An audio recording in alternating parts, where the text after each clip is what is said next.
So I have a package here from the infamous DKOldies. I've already opened this package to check what's inside and to remove any labels and information like that. But yeah, there has been some stuff online negative about these guys, about them sending out dirty consoles, broken stuff, overcharging people, all sorts of stuff like that, as well as their own social media content which shows behind the scenes of their operations. I quite like that content, to be honest with you, and I'm curious to see what my experience was like with DKOldies, if there's anything they can improve, and what it's like to deal with them as an international customer. So obviously DKOldies is from the USA. I got this package from them to the UK in quite a reasonable time, with always some issues, and we'll talk about those now. So why did I buy from DKOldies in the first place? So I recently got a region-free PS2, and I wanted some more games to play on that system.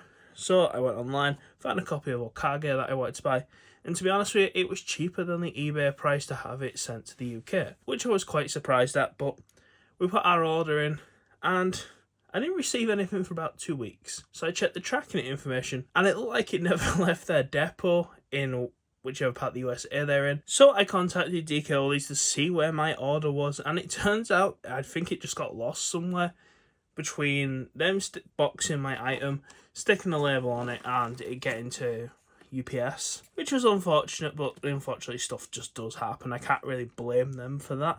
So I contacted them, they asked me what I wanted to do. They did offer me a full refund, a replacement, and they also offered me store credit, which I thought, well, that's an option. I just wanted a replacement, and that's what I got here. This is it. It came pretty well shipped, and we'll get into that package and show you. To be honest, it's a decent cardboard box. Like, they do wrap things like they show you in the videos. I'm actually a fan of their TikTok content. I've got to say I was quite surprised when I saw the negative content about them. Well, so this is what I got inside. I've repackaged it. I've already opened it to have a look at it. I've repackaged it. And you get some like brown paper on the top and the bottom. I did just drop the packing note. On the other side, yeah, you get a packing note in your invoice, and of course that's not really stuff you need to look at. But yeah, more paper in the bottom. Like I said, decent sized cardboard box. And then you get your main item in some bubble wrap, not taped, but wrapped in some bubble wrap to keep it safe. The only thing I would maybe recommend that they do... Oh, I've left it in the PlayStation. I've got the disc now. I've got it out of the PlayStation. Put that back in there. So one thing I would kind of like to see them do is just get like a little bit of bubble wrap and put it where the disc is. So when you close the case, the disc doesn't quite... I know these PlayStation cases are pretty like solid, but sometimes in shipping, discs come loose.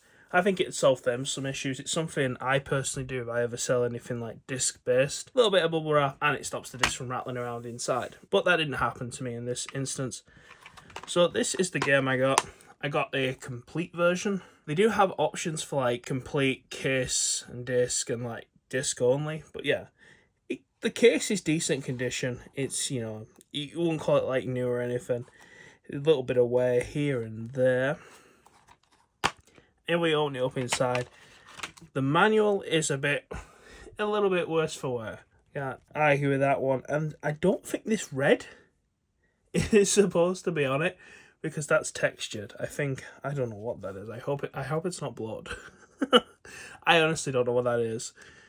But yeah, the manual's okay. It's decent condition, and I would say they look to resurface their discs. I don't know how clear you're going to be able to see on there, how much I'm reflecting there. But that disc is clean. It doesn't really resemble the rest. So I would say they've got a resurfacing machine, which I like, don't get me wrong. Anything to make the packaging and the product nicer, I am fully for. So one thing I would like to see, other than a little bit more, like I said, the packaging thing I mentioned, that's a here or there. I would personally like to see like a grading system. I know some other video game stores do that.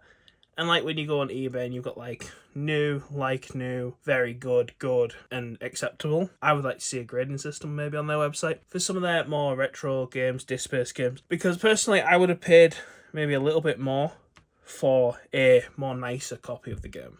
Because my PS2 stuff, because PS2 is like relatively cheap outside of a few titles. I would pay more to have a nicer version. You know, it's not tatty or anything, but I'd like a nice version. I'd like that option to pay a little bit more to have a nicer version. I can't argue with the packaging. I can't argue with the customer service that I received from DKOldies. I can't really complain with the company. Maybe they've made some good improvements. I've seen some weird stuff online. But yeah, my experience as an international customer of DKOldies was pretty good. You know, I give it like a solid 8 out of 10. There's some things to be improved or things I like to see, but that's probably just nitpicking. But yeah, what do you guys think of DKOldies? Please like, comment, subscribe, and I'll see you next time.